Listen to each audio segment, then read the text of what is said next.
ताज्या बातम्यांसाठी महान करेला सबस्क्राइब करा आणि बेल आयकॉनला क्लिक करा। ठाकरे ब्रँड संपला, महायुतीत सत्तेत येणार राधाकृष्ण विखे पाटील।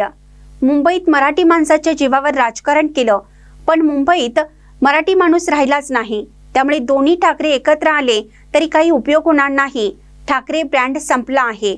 येत्या 16 जानेवारीला मतदार हे भाजपा महायुतीच्या पाठीशी उभे राहतील, असा विश्वास राज्याचे जलसंपदा मंत्री राधाकृष्ण विखे पाटील यांनी व्यक्त केला आहे। राज्यातील 29 महापालिका यांच्या निवडणुका जाहीर झाल्या। यानंतर राधाकृष्ण विखे पाटील यांनी मुंबई महापालिकेसह राज्यातील सर्वच महापालिकांच्या विजयाचा दावा केला। राजकीय स्थित्यांतर येत असतात, पण पंढरपूरच्या पांडुरंगाच्याही मनात महायुतीची सत्ता निवडणुकीनंतर येईल, त्यामुळे पांडुरंग आशीर्वाद देईल असा आपल्याला पंढरपूरच्या मंदिरात विश्वास वाटतो, असंही यावेळी विखे पाटील म्हणाले।